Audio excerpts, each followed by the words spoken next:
Be learning diploma in Bible first year module 10 lesson 5 ఐదవ పాఠము. దైవ జ్ఞానము వలన కలిగే ప్రయోజనము ఏమిటి? దైవ జ్ఞానము వలన కలిగే ప్రయోజనము ఏమిటి? ఈరోజు ప్రపంచవ్యాప్తముగా అనేక మంది దైవ జ్ఞానము వలన ఎటువంటి ప్రయోజనము లేదు అనుకుంటున్నారు. ఈనాటి మనుష్యులే కాదు, ప్రారంభము నుంచి కూడా అనేక మంది మనుషులు ఎటువంటి అభిప్రాయంలో ఉండిపోయారంటే, లోకజ్ఞానం అయితే మాకు తిండి పెడుతుంది, లోకజ్ఞానం అయితే మా ఆస్తులు పెరుగుతాయి, దైవజ్ఞానం వలన ప్రయోజనం ఏమిటి అని అనుకుంటున్నారు. అందుచేతనే లోకజ్ఞానాన్ని చిన్ననాట నుండి వృద్ధాప్యం వరకు అభ్యసించటానికి ప్రయత్నం చేస్తారు. ఎంతో ధనాన్ని వెచ్చిస్తారు, ఎంతో కాలాన్ని వెచ్చిస్తారు, ఎంతో మక్కువతో నేర్చుకుంటారు, లోబడి నేర్చుకుంటారు, ఎంతో దూరం ప్రయాణించి నేర్చుకుంటారు, ఎన్నో కష్టాల కోర్చి నేర్చుకుంటారు లోకజ్ఞానాన్ని. కానీ దైవజ్ఞానమును నేర్చుకోవడానికి ప్రయత్నం చేయరు. ఎందుకంటే దైవజ్ఞానము వలన కలిగే ప్రయోజనము మానవ ప్రపంచానికి తెలియదు. అందుచేతనే పరిశుద్ధ గ్రంథంలో కొన్ని మాటలు తెలియచేయబడ్డాయి. దైవజ్ఞానము నేర్చుకోవడం వలన లాభమేమిటి అని కొందరు అడుగుచున్నట్టుగా పరిశుద్ధ గ్రంథంలో మనకు వాక్య భాగాలు కనిపిస్తున్నాయి. ముందుగా ఆ వాక్య భాగాలను మనం చూద్దాం. యోబు గ్రంథము 21వ అధ్యాయము 15వ వాక్యాన్ని మీరు గమనించండి. యోబు గ్రంథము 21వ అధ్యాయము 15వ వాక్యం. మేము ఆయనను సేవించుటకు సర్వశక్తుడగు వాడెవడు? మేము ఆయనను గూర్చి ప్రార్థన చేయుట చేత మాకేమి లాభము కలుగును అని వారు చెప్పుదురు. అంటే వీరు జ్ఞానమును కోరుకోవటం లేదు, దైవ జ్ఞానమును వీరు అంగీకరించటం లేదు. వారు ఏమంటున్నారు? మేము ఆయనకు ప్రార్థన చేయుట వలన, మేము ఆయనను గూర్చి ప్రార్థన చేయుట చేత మాకేమి లాభము కలుగును? దేవుని జ్ఞానాన్ని దేవునిని అడిగితే దేవుడు మాకు ఆయన జ్ఞానాన్ని అనుగ్రహిస్తే మాకు లాభం ఏంటి, మాకు ప్రయోజనం ఏంటి అని భక్తిహీనులు అంటున్నారు. ఈరోజు ఈ భక్తిహీనులతో లోకము నిండిపోలేదా? దైవజ్ఞానానికి ఎక్కడ చోటుంది? దైవజ్ఞానము వలన కలిగే ప్రయోజనాన్ని ఎందరూ తెలుసుకున్నారు? ఎందరూ దైవజ్ఞానము కొరకు తహతహలాడుతున్నారు అంటే చాలా తక్కువ మంది. అసలు ఎవరూ లేరని చెప్పాలి.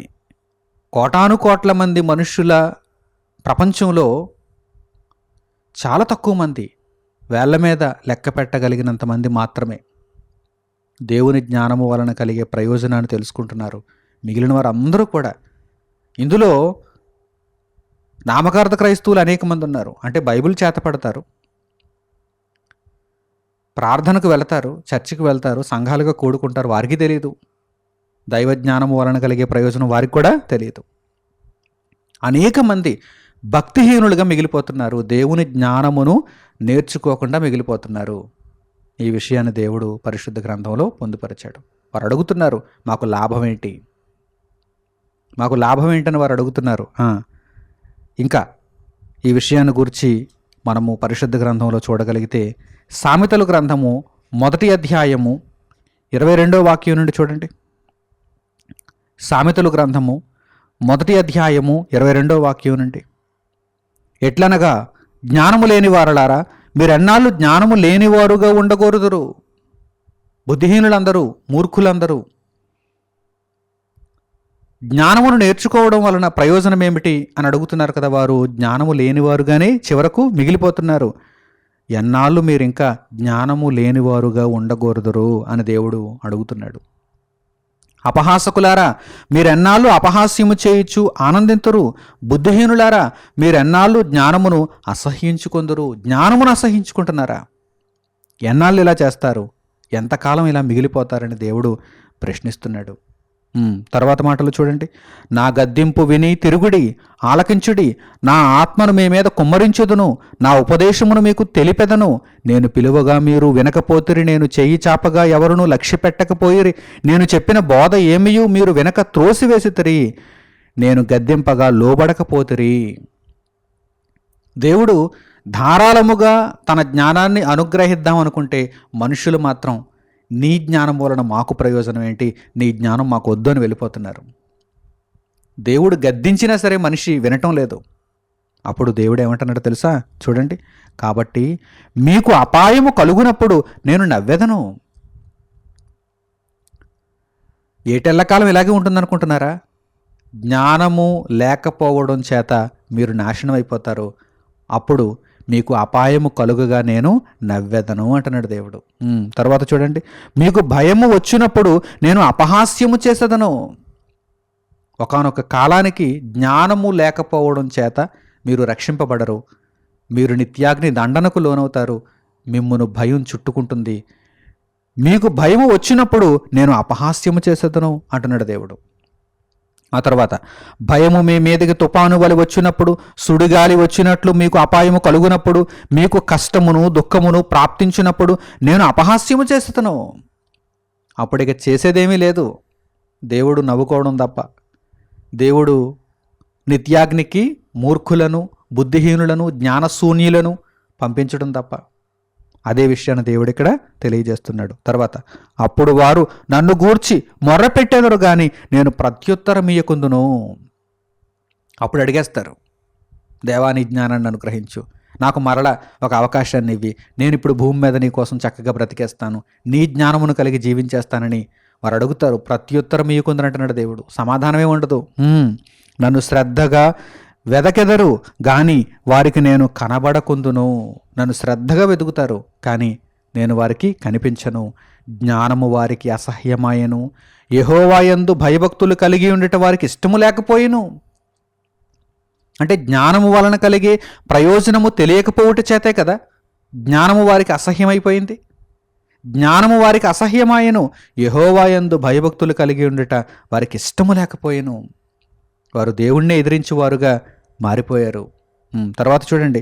నా ఆలోచన విననొల్లకపోయిరి, నా గద్దింపును వారు కేవలము తృఢీకరించిరి. కాబట్టి వారు తమ ప్రవర్తనకు తగిన ఫలమును అనుభవించెదరు, తమకు వెక్కసమగు వరకు తమ ఆలోచనలను అనుసరించెదరు. జ్ఞానము లేనివారు దేవుని విసర్జించి నాశనమగుదురు. ఇది వ్రాయబడిన మాట. కనుక జ్ఞానము చాలా ఉపయోగకరమైనది. జ్ఞానము మనము కోరుకోదగినది, జ్ఞానము ఎంతో ప్రయోజనకరమైనది అనే విషయాన్ని మనము ఈ సందర్భం ద్వారా గ్రహించవచ్చు. జ్ఞానము లేక నశించిపోయేవారు ఇక చివరకు భయంకరమైనటువంటి నష్టాన్ని చూస్తారని దేవుడు తెలియజేస్తున్నాడు. తర్వాత బుద్ధిహీనులు క్షేమము కలిగినదని మైమరచి నిర్మూలమగుదురు. ఇప్పుడు మాకు బాగానే ఉంది కదా, లోకజ్ఞానము మమ్మను బాగానే ముందుకు నడిపిస్తోంది కదా, హాయిగా ఆనందిస్తున్నాం కదా అని బుద్ధిహీనులు అనుకుంటారు. క్షేమము కలిగినదని మైమర్చిపోతారు, తర్వాత నిర్మూలమైపోతారు, కనిపించకుండా పోతారు. నా ఉపదేశమును అంగీకరించువాడు సురక్షితముగా నివసించును, వాడు కీడు వచ్చునన్న భయము లేక నెమ్మదిగా నుండును. ఎవరైతే నా జ్ఞానాన్ని పొందుతారో వారికి కలిగే ప్రయోజనం ఏంటి చూడండి. దేవుడు తెలియజేస్తున్నాడు, వారు సురక్షితంగా ఉంటారు, భయం ఉండదు వారికి. మరణించినా సరే ఆత్మగా దేవుడున్న లోకానికి నేను చేర్చుకోబడతాను, క్రీస్తు ద్వారా నేను ఉన్నతమైన లోకాన్ని స్వతంత్రించుకుంటాననేటువంటి ధైర్యం వారిలో ఉంటుంది. కనుక దేవుని జ్ఞానాన్ని పొందండి, వారి మీదకి భయం రాదు. వాడు కీడు వచ్చునన్న భయము లేక నెమ్మదిగా నుండును. ప్రశాంతత, ఆదరణ, సమాధానము దేవుని జ్ఞానమును పొందిన వారికి కలుగుతాయి. అయితే దేవుని జ్ఞానము వలన కలిగే ప్రయోజనాన్ని తెలుసుకోకుండా దేవుని జ్ఞానాన్ని ద్వేషించినటువంటి వారికి, అసహ్యించుకున్నటువంటి వారికి చివరకు నాశనము ప్రాప్తిస్తుంది. ఇక పరిశుద్ధ గ్రంథంలో జ్ఞానము ఎంత గొప్పదో తెలియజేయబడినటువంటి సంగతులను మనం చూద్దాం. జ్ఞానము ఎంత ప్రయోజనకరమైనదో తెలియజేయబడిన సంగతులను మనం చూద్దాం. సామెతల గ్రంథము 3వ అధ్యాయము 14వ వాక్యాన్ని చూడండి. సామెతల గ్రంథము 3వ అధ్యాయము 14వ వాక్యం. వెండి సంపాదించుట కంటే జ్ఞానము సంపాదించుట మేలు. కొంతమంది అదే పనిగా విస్తారమైనటువంటి ఆస్తిని పోగేసుకోవడానికి ప్రయత్నం చేస్తూ ఉంటారు. వెండిని సంపాదించుకోవడం కాదు, జ్ఞానాన్ని సంపాదించుకో. వెండి సంపాదించుట కంటే జ్ఞానము సంపాదించుట మేలు. ఇదిగో తెలియజేయబడింది, దేవుని వాక్యంలో తెలియజేయబడింది.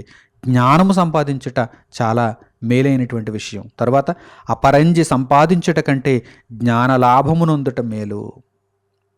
అపరంజిని సంపాదించుకుందామని నీవు తహతహలాడుతున్నావా, పరుగులు పెడుతున్నావా, నీ జీవితాన్ని వృధా చేసుకుంటున్నావా? నీవు నష్టపోతావు. జ్ఞానమును సంపాదించుకో. అపరంజిని సంపాదించుట కంటే జ్ఞాన లాభమునొందుట మేలు. మేలైన విషయాన్ని దేవుడు తెలియజేశాడు. ప్రయోజనకరమైనది దైవ జ్ఞానము. ప్రయోజనకరమైనది. అది నీ ప్రాణాన్ని రక్షిస్తుంది, అది నిన్ను కాపాడుతుంది, భయము లేకుండా నిన్ను నివసింపజేస్తుంది, నాశనం పొందకుండా నిన్ను రక్షిస్తుంది అని దేవుడు తెలియజేస్తున్నాడు. అలాగే సామెతల గ్రంథములో 16వ అధ్యాయము 16వ వాక్యాన్ని చూడండి. సామెతల గ్రంథము 16వ అధ్యాయము 16వ వాక్యం. అపరంజిని సంపాదించుట కంటే జ్ఞానమును సంపాదించుట ఎంతో శ్రేష్టము, వెండిని సంపాదించుట కంటే తెలివిని సంపాదించుట ఎంతో మేలు. మరలా అదే వాక్య భాగం మనకి ఇక్కడ కనిపిస్తుంది. అపరంజిని సంపాదించుట కంటే జ్ఞానమును సంపాదించుట ఎంతో శ్రేష్టము. జ్ఞానం అనగా ఇక్కడ లోకజ్ఞానం కాదు, దైవ జ్ఞానం. సందర్భాన్ని బట్టి జ్ఞానము అనగా ఏమిటో మనం తెలుసుకోవాలని మునుపు కూడా మీకు తెలియజేశాను. అక్కడ వ్రాయబడిన సందర్భాన్ని బట్టి మనం తెలుసుకోవాలి. జ్ఞానము అనగా ఇది దైవ జ్ఞానము. అపరంజిని సంపాదించుట కంటే దైవ జ్ఞానమును సంపాదించుట ఎంతో శ్రేష్టము. చెప్పవలసిన అవసరం లేదు, ఎంత శ్రేష్టము అంత శ్రేష్టం, ఎంతో గొప్పది, ఎన్నో రెట్లు గొప్పది. వెండిని సంపాదించుట కంటే తెలివిని, దేవుని గూర్చిన తెలివిని, పరిశుద్ధ దేవుని గూర్చిన తెలివిని సంపాదించుట ఎంతో మేలు. ఇప్పుడు ఆ మేలు ఎలా ఉంటుందో, ఆ ప్రయోజనం ఎలా ఉంటుందో ఒక్కొక్కటిగా మనము తెలుసుకుందాం. ముందుగా ప్రసంగి గ్రంథము 2వ అధ్యాయము 13వ వాక్యాన్ని చూడండి. ప్రసంగి గ్రంథము 2వ అధ్యాయము 13వ వాక్యం. అంతటా చీకటి కంటే వెలుగు ఎంత ప్రయోజనకరమో, బుద్ధిహీనత కంటే జ్ఞానము అంత ప్రయోజనకరమని నేను తెలుసుకుంటుని. ఒక జ్ఞాని మాట్లాడుతున్నాడు, అనుభవపూర్వకంగా తెలుసుకున్నాడు. ఏమంటున్నాడు ఆయన? చీకటి కంటే వెలుగు ఎంత ప్రయోజనకరమో మీకు అర్థమైతే, బుద్ధిహీనత కంటే జ్ఞానము ఎంత గొప్పదో మీకు తెలుస్తుంది. గాఢాంధకారంలో, చీకటిలో ఉన్నప్పుడు వెలుగు యొక్క ఆవశ్యకత, వెలుగు ఎంత ప్రయోజనకరమైనదనే విషయం మనకు అర్థమవుతుంది. చిమ్మ చీకటిలో వెలుగు యొక్క అవసరత ఎంతో గొప్పది. వెలుగు ఎంతో ప్రయోజనకరమైనది. మన కన్నులను వెలిగించేది, మన కన్నులకు ఏవి ఎక్కడ ఉన్నాయో తెలిపేది వెలుగు. లేదంటే గురుడ్డివారం అయిపోతాం, చీకటిలో గురుడ్డివారం అయిపోతాం. చీకటి కంటే వెలుగు ఎంత ప్రయోజనకరమైనదో ఆ విధంగా జీవితంలో నీవు బుద్ధిహీనతతో బ్రతుకుతున్నావంటే చీకటిలో బ్రతుకుతున్నట్టే. జ్ఞానము నీ మనోనేత్రాలను వెలిగిస్తుంది, జ్ఞానపు వెలుగులో నిన్ను నడిపిస్తుంది. అంటే ప్రతి సందర్భంలోనూ నీవు ఎటువంటి నిర్ణయాన్ని తీసుకోవాలో నీకు నేర్పించేది జ్ఞానము, దైవ జ్ఞానము.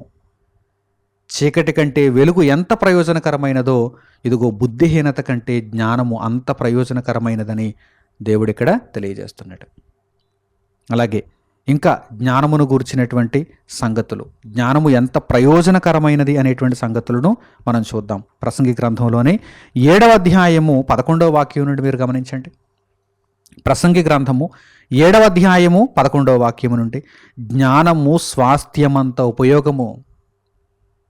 మీ మొత్తం ఆస్తిని మీరు చూడండి, మీరు ఎంత సంపాదించుకున్నారు ఇప్పటి వరకు, మీ మొత్తం స్వాస్థ్యం అంతటిని, మీ తాత ముత్తాతలు మీకు ఇచ్చినటువంటి ఆస్తిని, మీరు సంపాదించుకున్న ఆస్తిని, మీరు లాభముగా పొందినటువంటి ఆస్తిని, దీనిని అంతటిని కూడా ఒక పక్కన పెడితే అది ఎంత గొప్పదని మీరు అనుకుంటున్నారో అంత గొప్పది దైవజ్ఞానం. చూడండి, జ్ఞానము స్వాస్థ్యం అంత ఉపయోగము. జ్ఞానము కూడా ఒక ఆస్తి వంటిది. లోకములో ఎందుకు పనికిరానటువంటి ఈ ఆస్తులను సంపాదించుకోవడం కాదు, తగినంత మీకు ఉండడంలో తప్పు లేదు. మీరు బ్రతకడానికి మీకు ఎంత ఉండాలో అంత ఉండడంలో ఆక్షేపణ లేదు. కానీ అవసరానికి మించి ఎక్కువగా సంపాదించుకుంటూ అదే యావలో మీరు బ్రతుకుతూ దేవుని జ్ఞానాన్ని నిర్లక్ష్యం చేస్తే అది ప్రమాదం. జ్ఞానము స్వాస్థ్యమంతా ఉపయోగము, సూర్యుని క్రింద బ్రతుకు వారికి అది లాభకరము. ప్రయోజనం ఏంటి అని అడిగితే ఇదిగో దేవుని జ్ఞానము లాభకరము. ఏమిటా లాభం చూడండి. జ్ఞానము ఆశ్రయాస్పదము, ద్రవ్యము ఆశ్రయాస్పదము. అవును, జ్ఞానము ఆస్తి రెండింటిని పక్కన పెడితే జ్ఞానము ఆశ్రయించదగినది, ద్రవ్యము కూడా ఆస్తి కూడా ఆశ్రయించదగినది. అయితే జ్ఞానము దాని పొందిన వారి ప్రాణమును రక్షించును. ఇదే జ్ఞానము వలన కలుగు లాభము. జ్ఞానము ఏం చేస్తుంది? ప్రాణాన్ని రక్షిస్తుంది. ఎవరైతే పొందారో వారి ప్రాణాన్ని రక్షిస్తుంది. అంతే తప్ప జ్ఞానము నా దగ్గర ఉంది, నా దగ్గర ఉన్నటువంటి జ్ఞానం అందరి ప్రాణాలను కాపాడుతుందంటే కుదరదు. ఎవరు జ్ఞానాన్ని పొందారో, ఎవరు దైవజ్ఞానాన్ని పొందారో వారి ప్రాణాన్ని ఆ దైవజ్ఞానము రక్షిస్తుంది. దేవుడు తన జ్ఞానాన్ని మనుషులకు ఎందుకు అనుగ్రహిస్తున్నాడు? వారిని కాపాడడానికి, నిత్యాగ్ని నుండి వారిని రక్షించటానికి, నిత్యత్వ లోకములో ప్రవేశింపచేయటానికి, పరలోకములో మనలను ప్రవేశింపచేయటానికి దేవుడు తన జ్ఞానాన్ని మనకు అనుగ్రహిస్తున్నాడు. కనుక జ్ఞానము స్వాస్థ్యమంత ఉపయోగం అనుకున్నప్పుడు, జ్ఞానమును ద్రవ్యమును ప్రక్కన పెట్టినప్పుడు, జ్ఞానము ఆశ్రయాస్పదమే, ద్రవ్యము ఆశ్రయాస్పదమే అనుకున్నప్పుడు, ద్రవ్యము చేయలేని పనిని జ్ఞానం చేస్తుంది. ఏంటది? మన ప్రాణమునది రక్షించును. జ్ఞానము మన ప్రాణమును రక్షించును. ఒకడు సర్వలోకమును సంపాదించుకొని తన ప్రాణాన్ని పోగొట్టుకుంటే వానికి ఏమి ప్రయోజనము అని యేసుక్రీస్తు ప్రభువారు ప్రశ్నిస్తున్నారు. జ్ఞానము కలిగి ఉంటే దేవుని కొరకు నువ్వు జీవిస్తావు. చివరకు నీ ప్రాణాన్ని నిత్యత్వమందు నీవు కాపాడుకుంటావు. అంతే తప్ప సర్వలోకాన్ని సంపాదించుకొని నీ ప్రాణాన్ని నీవు పోగొట్టుకుంటే, ఆత్మగా నిత్య నరకాగ్నికి నువ్వు వెళ్ళిపోతే ప్రయోజనం ఏంటి అని యేసుక్రీస్తు ప్రభువారు ప్రశ్నించారు కదా. కనుక జ్ఞానము దాని పొందిన వారి ప్రాణమును రక్షించును. అలాగే సామెతల గ్రంథములోనికి మరల మనం వెళ్ళగలిగితే 4వ అధ్యాయము 6వ వాక్యం నుండి మీరు గమనించండి. సామెతల గ్రంథము 4వ అధ్యాయము 6వ వాక్యం నుండి, జ్ఞానమును విడువకయుండిన ఎడల అది నిన్ను కాపాడును. జ్ఞానమును ఒకరోజు పొంది ఆ తర్వాత జ్ఞానము వలన నాకు ప్రయోజనం ఏముందలే అని విడిచిపెట్టడం కాదు, విడువక ఉండాలి. జ్ఞానముతోనే స్నేహం చేయాలి, జ్ఞానముతోనే సహవాసము చేయాలి, జ్ఞానము కలిగి ఉండాలి. జ్ఞానమును విడువకయుండిన ఎడల అది నిన్ను కాపాడును. ఎందుకు అలా ఉండాలి? అది నిన్ను కాపాడుతుంది. Protector, life protector. నీ ప్రాణాన్ని కాపాడుతుంది, నిన్ను రక్షిస్తుంది. దాన్ని ప్రేమించిన ఎడల అది నిన్ను రక్షించును. జ్ఞానము వలన కలిగేటువంటి ప్రయోజనం ఏమిటంటారా? మనలను రక్షిస్తుంది, మనలను కాపాడుతుంది. జ్ఞానము సంపాదించుకొనుటయే జ్ఞానమునకు ముఖ్యాంశము. జ్ఞానములో మనం తెలుసుకోవలసినటువంటి ముఖ్యమైనటువంటి సూత్రం ఏంటంటే, ఎల్లప్పుడూ జ్ఞానాన్ని మనము వృద్ధి చేసుకుంటూ ఉండాలి, జ్ఞానాన్ని సంపాదించుకుంటూ ఉండాలి. అది దేవుని యొద్ద ఉన్నది, దేవుని యొద్ద నుండి మనం పొందుతూ ఉండాలి. జ్ఞానమును సంపాదించుకొనుటయే జ్ఞానమునకు ముఖ్యాంశము. నీ సంపాదన అంతయు ఇచ్చి బుద్ధి సంపాదించుకొనుము. దాని గొప్ప చేసిన ఎడల అది నిన్ను హెచ్చించును, దాని కౌగలించిన ఎడల అది నీకు ఘనతను తెచ్చును. అవసరమైతే నీ సంపాదన అంతా ఇచ్చేసి జ్ఞానాన్ని సంపాదించుకో. ఎందుకంటే దేవుని జ్ఞానము నిన్ను రక్షిస్తుంది, నిన్ను కాపాడుతుంది, నీకు ఘనతను ఆపాదిస్తుంది, నిన్ను ఘనునిగా చేస్తుంది, నిన్ను ధన్యునిగా చేస్తుంది. చూడండి, వ్రాయబడిన మాటలు చూడండి. దాని గొప్ప చేసిన ఎడల, జ్ఞానాన్ని గొప్ప చేయాలి నీవు, జ్ఞానము గొప్పదని ఎంచాలి నీవు, జ్ఞానము గొప్పదని బ్రతకాలి నీవు. దాని గొప్ప చేసిన ఎడల అది నిన్ను హెచ్చించును, దాని కౌగలించిన ఎడల అది నీకు ఘనతను తెచ్చును.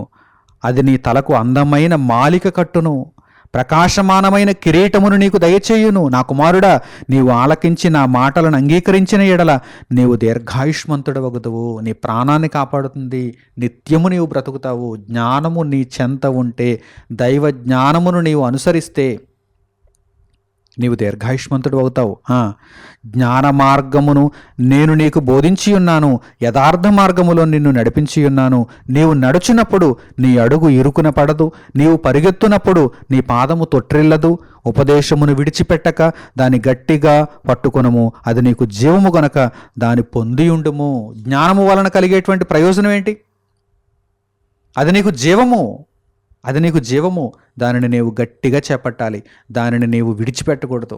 దానితో పాటు నీ జీవితం పెనవేసుకుని ఉండాలి, దానిని అనుసరిస్తూ నీ జీవితం ఉండాలి, జ్ఞానమును అనుసరిస్తూ నీ జీవితం ఉండాలి అని దేవుడు తెలియజేస్తున్నాడు.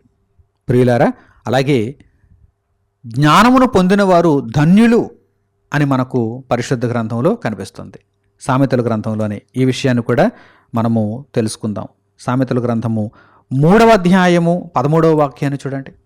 ధన్యత, జ్ఞానమును సంపాదించడం అనేది ఒక ధన్యత. సామెతల గ్రంథము 3వ అధ్యాయము 13వ వాక్యం.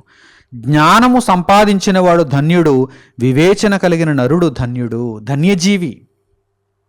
ఇవన్నీ కూడా దేవుడు తెలియజేస్తున్నటువంటి ప్రయోజనాలు. దైవ జ్ఞానమును పొందితే మీకు కలిగే ప్రయోజనాలు. లోకానికి తెలియక వెర్రిబాగులు లోకం ప్రకృతి జ్ఞానము వెంట పరుగులు పెడుతోంది, భూ సంబంధమైన జ్ఞానాన్ని నేర్చుకోవడానికి తహతహలాడుతుంది, దెయ్యముల జ్ఞానము వంటి జ్ఞానము వెంట నడుచుకుంటుంది. కానీ దైవ జ్ఞానము ఎంత ప్రయోజనకరమైనదో తెలుసా? ఒక మనిషిని ధన్యజీవిగా చేస్తుంది. దేవుని జ్ఞానము మనిషిని ధన్యునిగా మారుస్తుంది. జ్ఞానము సంపాదించినవాడు ధన్యుడు, వివేచన కలిగిన నరుడు ధన్యుడు. అలాగే నీకు ఘనతను తెచ్చిపెడుతుంది అని మనకు 3వ అధ్యాయము 35వ వాక్యంలో కనిపిస్తుంది. చూడండి, సామెతల గ్రంథము 3వ అధ్యాయము 35వ వాక్యాన్ని చూడండి.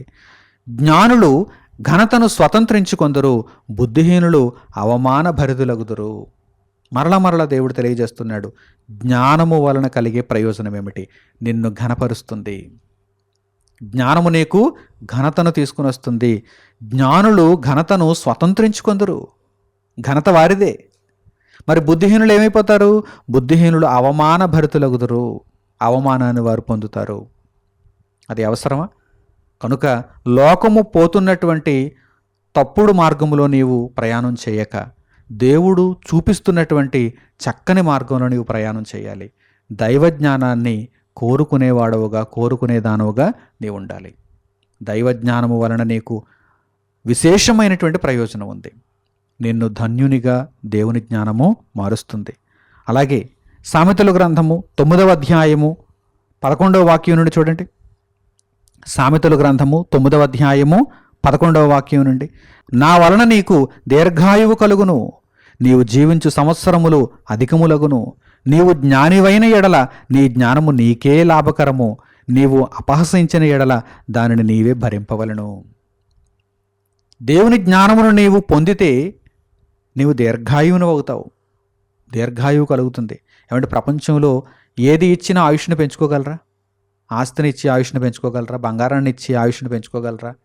ఏమిచ్చినా ఆయుష్ పెరగదు. కానీ జ్ఞాని అయితే, జ్ఞానము కలిగిన వాడైతే దేవుని వలన ఆయుష్ను సంపాదించుకుంటాడు. చూడండి, నా వలన అనగా జ్ఞానము వలన, దైవ జ్ఞానము వలన నీకు దీర్ఘాయువు కలుగును, నీవు జీవించు సంవత్సరములు అధికములగును. నీవు జ్ఞానివైన ఎడల నీ జ్ఞానము నీకే కదా లాభకరం. నీ జ్ఞానము పొరుగువారికి లాభకరం కాదు, నీ జ్ఞానము నీకే లాభకరం. కనుక జ్ఞానమును పొందు. జ్ఞానము దాని పొందిన వారి ప్రాణమును రక్షించును. నీవు అలాగని జ్ఞానమును అపహసించావనుకో, దైవ జ్ఞానం వలన ప్రయోజనం ఏంటి, లాభం ఏంటి, మా కడుపు నింపుతుందా, మా ఆస్తులు పెంచుతుందా అని అడిగేవనుకో, నీవు అపహసించిన ఎడల దానిని నీవే భరించవలను. చివరకు ఆ అవమానాన్ని నీవే భరించాలి. భయంకరమైనటువంటి శిక్షలోనికి వెళ్ళిపోయినప్పుడు ఆ అవమానాన్ని నీవే భరించాలని దేవుడు తెలియజేస్తున్నాడు. కనుక జ్ఞానము వలన కలిగేటువంటి ప్రయోజనాలు అన్ని కాదు, ఉన్నతమైనటువంటి లాభాలను దేవుడు మనకు జ్ఞానము ద్వారా దయచేస్తున్నాడు. అలాగే మరణ పాశముల నుండి విడిపించునని దేవుడు తెలియజేస్తున్నాడు. సామెతల గ్రంథంలోనే 13వ అధ్యాయము 14వ వాక్యాన్ని మీరు గమనించండి. సామెతల గ్రంథము 13వ అధ్యాయము 14వ వాక్యం. జ్ఞానుల ఉపదేశము జీవపు ఓట, అది మరణ పాశములలో నుండి విడిపించును. నీ ప్రాణాన్ని రక్షిస్తుందంటే అర్థం అదే. మరణపాశములు ఎక్కడున్నాయి? పాతాళంలో ఉన్నాయి. ఆ మరణపాశముల నుండి నిన్ను విడిపించేది జ్ఞానము. అబ్రహాము ఆ మరణపాశముల నుండి ఎలా తప్పింపబడ్డాడు? జ్ఞానము కలిగి, దైవజ్ఞానమును కలిగి, ఆ జ్ఞానమును అనుసరించి, ఆ జ్ఞానము వలన ప్రయోజనాన్ని పొందాడు. ప్రస్తుతం అతడు నెమ్మది పొందుతున్నాడు, విశ్రాంతిలో ఉన్నాడు. అంతే తప్ప భయంకరమైన నిత్య వేదనలో అబ్రహాము లేడు, నీతిమంతులు ఎవరు కూడా లేరు. ఎందుకంటే వారు జ్ఞానము కలిగిన వారు. నీతిమంతులందరూ కూడా జ్ఞానమును ఆశ్రయించిన వారు, దైవజ్ఞానమును కోరుకున్నవారు, దైవజ్ఞానమును గొప్ప చేసిన వారు. కనుక వారు విశ్రాంతిలో ప్రవేశిస్తారు, వారు నెమ్మది కలిగి ఉంటారు. దేహాన్ని విడిచిపెట్టిన తర్వాత వారు నిత్యత్వం కోసం ఎదురు చూస్తూ వారు విశ్రాంతిలో ఉంటారు. చూడండి, రాయబడిన మాటలు చూడండి. జ్ఞానుల ఉపదేశము జీవపు ఓట, అది మరణపాశములలో నుండి విడిపించును. జీవపు ఓటలో మనం ఉంటాం, జీవము మన చుట్టూ ఉంటుంది. కనుక దేవుని జ్ఞానము చాలా ఉపయోగకరమైనది. జీవపు ఓటలో మనలను ఉంచుతుంది. కనుక దేవుని జ్ఞానాన్ని అస్సలు కోల్పోకండి. మీ సంపాదన అంతా ఇచ్చి దేవుని జ్ఞానాన్ని సంపాదించుకోమన్నాడంటే మీకు అర్థం కావాలి దేవుని జ్ఞానం ఎంత విలువైనదో, ఎంత ప్రయోజనకరమైనదో. ప్రాణాన్ని రక్షించేది, నిత్యత్వంలో మనలను నిలబెట్టేది, మనలను కాపాడేది, ధైర్యంగా ఉంచేది. ఏ భయము మనలను చుట్టుకోకుండా జ్ఞానము మనలను తలెత్తుకుని జీవించేలా చేస్తుంది. జ్ఞానము ఉన్నతమైనది, దైవ జ్ఞానము మనం అందరం కూడా అనుసరింపదగినది. అలాగే ఎవ్వరూ కూడా మనలను ఎదిరించలేరు. ఎదురాడుటకు వీలు లేకుండా, మిమ్మల్ని ఎదిరించడానికి వీలు లేకుండా మీరు దైవజ్ఞానులుగా ఉంటే మీ ముందు ఏ ఒక్కరూ కూడా మాట్లాడకుండా వారు తలదించుకునేలా చేస్తుంది. చూడండి, ఈ వాక్య భాగాన్ని మీరు గమనించండి. లూకాసు వార్త 21వ అధ్యాయము 15వ వాక్యం, యేసుక్రీస్తు ప్రభువారి మాటలలో ఈ విషయాన్ని మీరు గమనించండి. లూకాసు వార్త 21వ అధ్యాయము 15వ వాక్యాన్ని మీరు చూడండి. మీ విరోధులందరూ ఎదురాడుటకును కాదనుటకును వీలు కాని వాక్కును జ్ఞానమును నేను మీకు అనుగ్రహింతును. యేసుక్రీస్తు ప్రభువారు తెలియజేస్తున్నారు. ఇదిగో దేవుని జ్ఞానము, దేవుని వాక్కు ఎటువంటిది? మీ విరోధులందరూ మిమ్మును ఎదిరించటానికి అస్సలు వీలు పడదు. మీ ముందు వారు తలదించాలి. మీ విరోధులందరూ ఎదురాడుటకు కాదనుటకు, వారు కాదనడానికి వీలు లేదు, కాదనుటకు వీలు కాని వాక్కును జ్ఞానమును నేను మీకు అనుగ్రహింతును అని యేసుక్రీస్తు తన శిష్యులతో తెలియజేస్తున్నారు. ఈరోజు మనకు కూడా ఇదే విషయాన్ని ప్రభువు దయచేస్తున్నారు. దేవుని జ్ఞానాన్ని క్రీస్తు ప్రభువు ద్వారా మనము పొందగలిగితే మనలను ఎదిరించేవాడు ఉండడు, మన మాటను కాదనేవాడు ఉండడు. కనుక ప్రియులారా, ఎంత గొప్ప ప్రయోజనకరమైనటువంటి దేవుని జ్ఞానమును మనము మన జీవితకాలం అంతా కూడా పొందుచూ అభివృద్ధి చేసుకుంటూ మనము రక్షింపబడుతూ ఇతరులకు ఈ జ్ఞానాన్ని గురించి పరిచయం చేస్తున్న వారముగా ఉండాలి. జ్ఞానము దాని పొందిన వారి యొక్క ప్రాణమును రక్షించేటంత ప్రయోజనకరమైనది. జ్ఞానము ఎంత గొప్పదైనందున చేతనే కదా పౌలు గారు, అపోస్తలులు తమకున్నదంతా కూడా వృధా చేసుకున్నారు.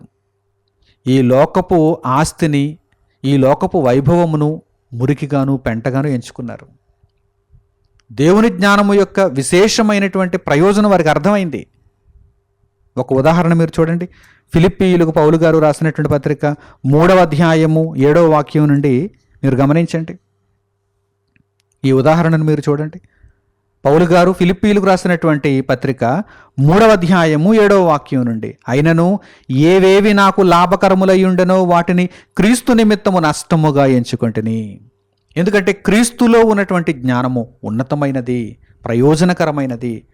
అది ఎంతో ప్రయోజనకరమైనది కనుకనే, ఆ విషయం అర్థమైనది కనుకనే ఇదిగో లోక సంబంధమైనటువంటి ఏవేవో ఆస్తులు, ఏవేవో అధికారాలు, ఇవన్నీ కూడా నాకు లాభకరములే, ఈ భూమి మీద ఈ బ్రతుకులో లాభకరములే, వాటన్నింటినీ కూడా క్రీస్తు నిమిత్తము నేను నష్టముగా ఎంచుకున్నానంటున్నారు పౌలు గారు. ఎంత ప్రయోజనకరమైనది కాకపోతే వీటన్నింటినీ కూడా నష్టముగా ఎంచుకుంటారు చెప్పండి.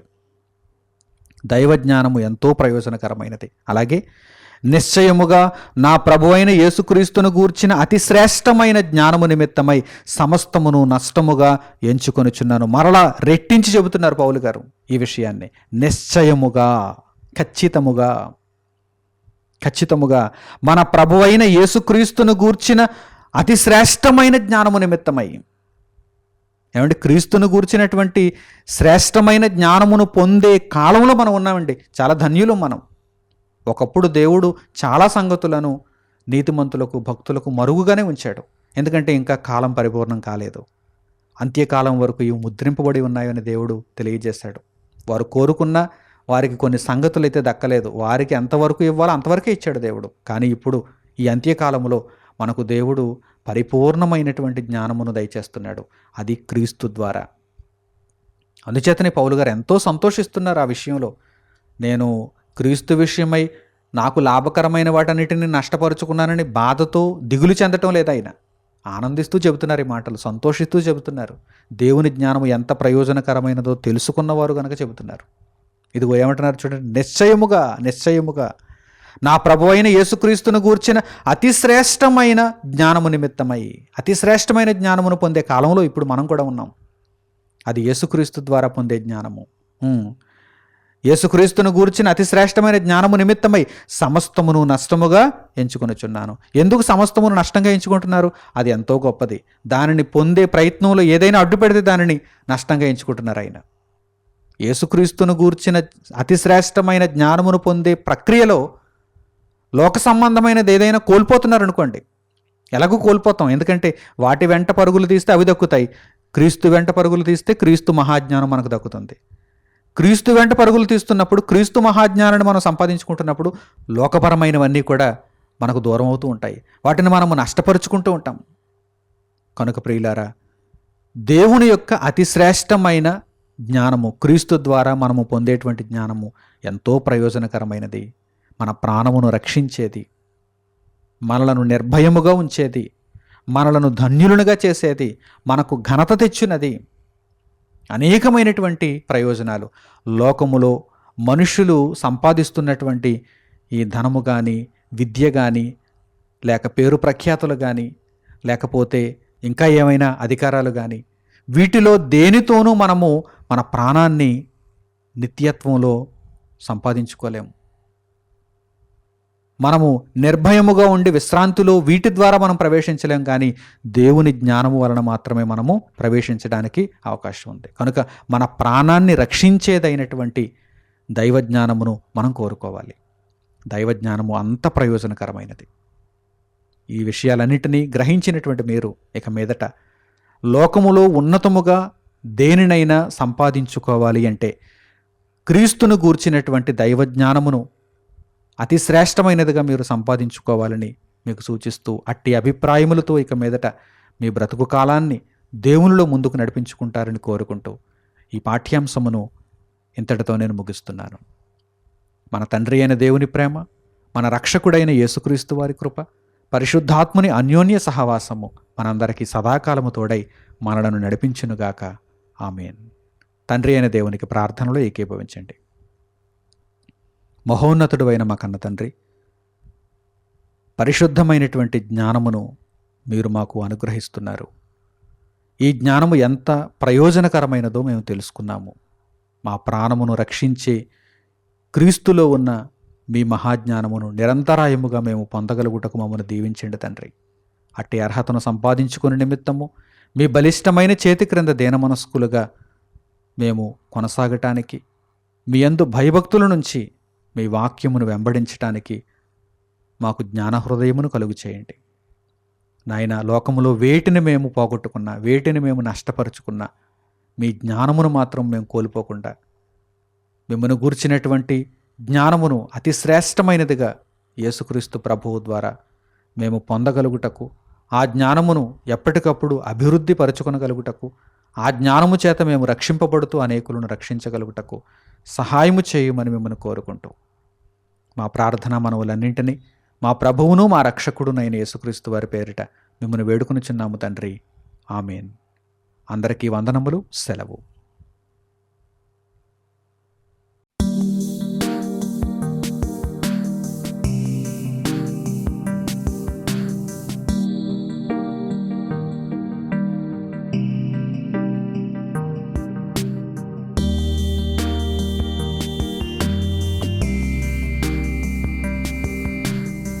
సహోదరులు మణికుమార్ గారు ప్రసంగించిన ఎన్నో ఆత్మ సంబంధమైన సంగతులను ఉచితముగా వీక్షించుటకు మా యూట్యూబ్ ఛానల్స్ ను తప్పక దర్శించండి.